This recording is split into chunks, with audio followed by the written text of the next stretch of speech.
Avant de commencer, sachez que je publie régulièrement des vidéos.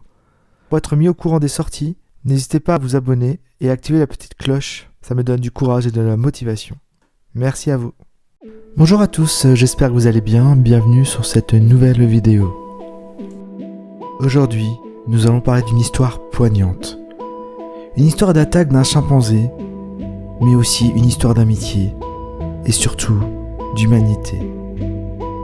C'est également une histoire de solitude et d'attachement très fort à un animal. Comme nous l'avons tous probablement déjà vécu, que ce soit avec un chien ou un chat, ou tout autre animal. C'est un récit qui m'a personnellement beaucoup ému dans la reconstruction d'une vie, d'un corps, d'une femme estropiée et la mort de son ami, blessé par la vie, mais également la mort d'un animal qui aurait été plus heureux dans son habitat naturel.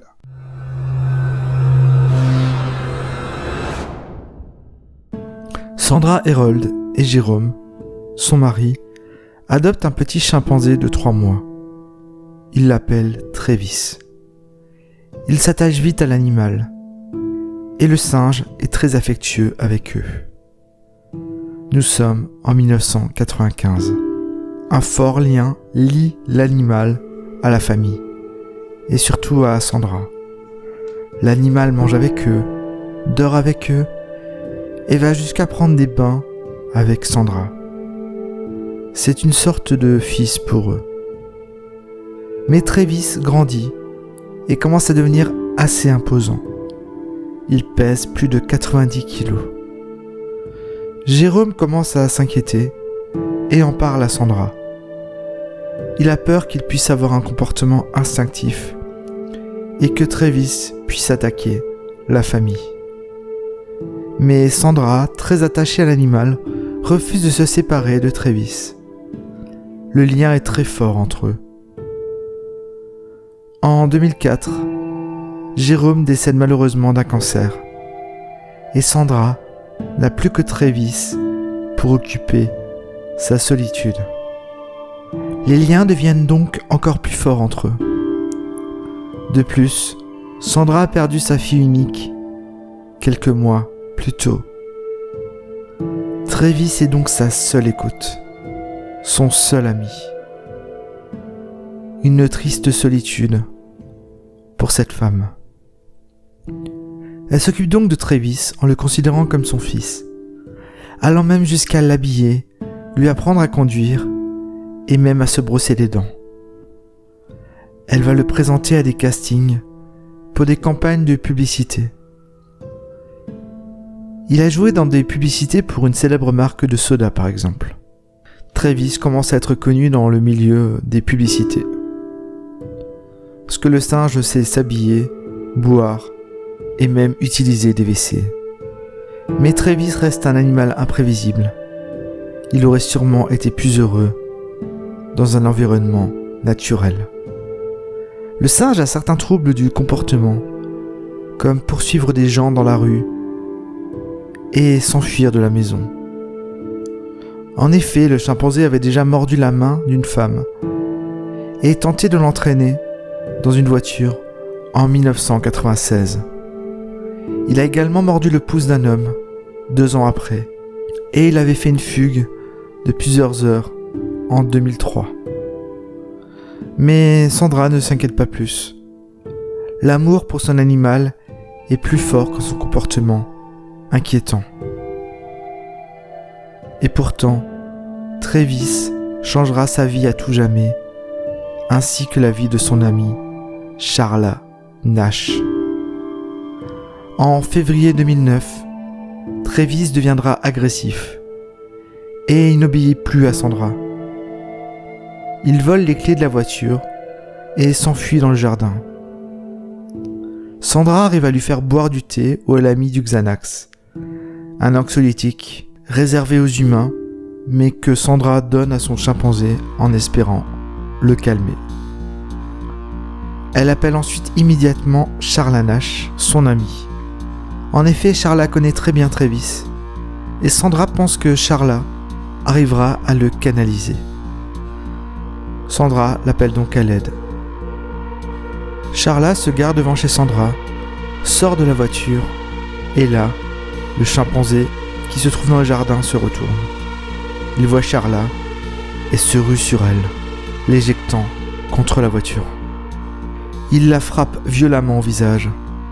Sandra voit l'attaque, impuissante.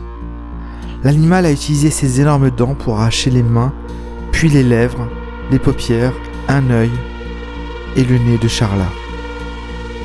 Les os du visage de Charla ont été brisés. Sandra se saisit de Travis pour l'éloigner de Charla. Elle cherche une pelle et un couteau.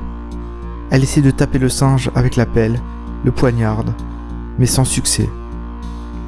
L'animal continue à s'acharner sur Charla.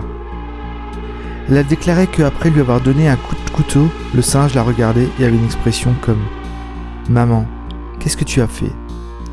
Et le singe s'en est pris à Sandra, qui arrive à s'échapper. Elle court dans sa voiture et appelle le 911. Voici un extrait de l'appel qu'elle a eu avec le 911. C'est assez glaçant. Stand for 911, where's your emergency? Oh, this is Sandy. 231 Rock Crimmon Road. What's the Send problem? the police. Send the police.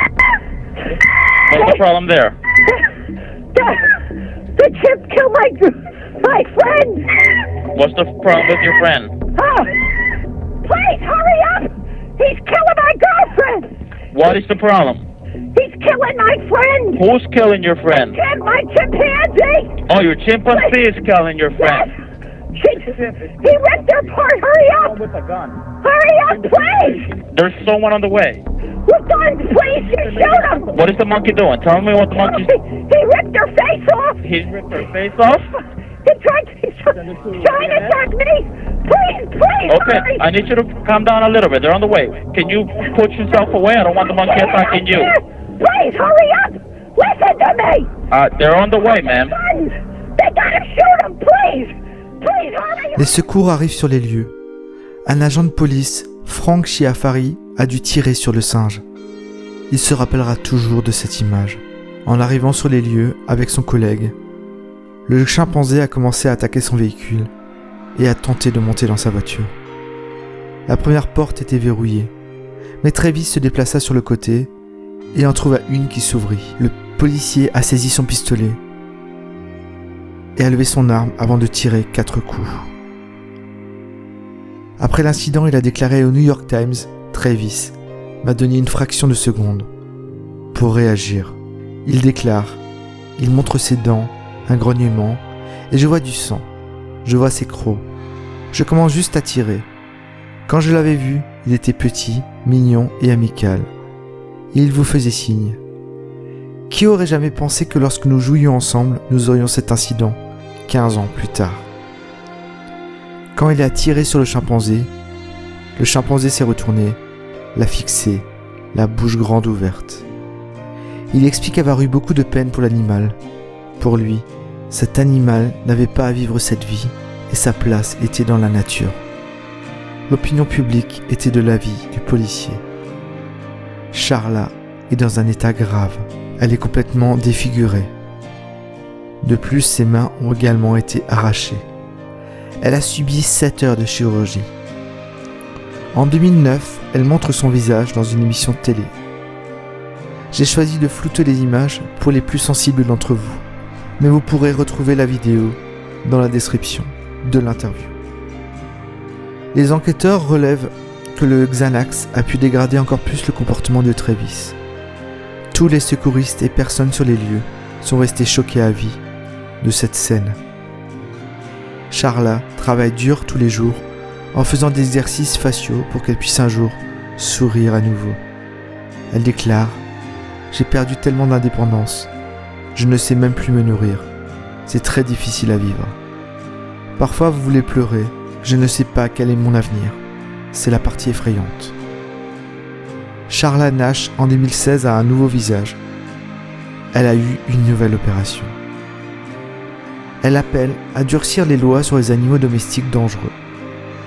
Sandra Herold, quant à elle, est décédée quelques mois après l'attaque, en 2010. La solitude l'avait aussi pesée pendant des années et la perte de son seul ami. Travis l'a profondément déprimée. Charla Nash, quant à elle, est très positive. Elle a écrit un livre sur son histoire. C'est une battante. Un accord à l'amiable a été conclu avec la fondation de la propriétaire décédée du singe. Charla va recevoir 3,1 millions d'euros d'indemnité, ce qui lui permettra de payer ses futurs soins. Quant à Travis, les derniers éléments portent à croire qu'il aurait eu la maladie de Lyme. Cette maladie aurait pu induire chez le singe un comportement agressif. Mais il ne faut pas oublier qu'un animal sauvage sera plus heureux dans son habitat naturel et que ce n'était pas sa place chez Sandra. Une histoire vraiment triste et des destins brisés. Merci à tous d'avoir regardé cette vidéo. Et si vous avez aimé, n'hésitez pas à liker, vous abonner et à commenter pour me dire ce que vous avez pensé de cette histoire. À bientôt pour une prochaine vidéo.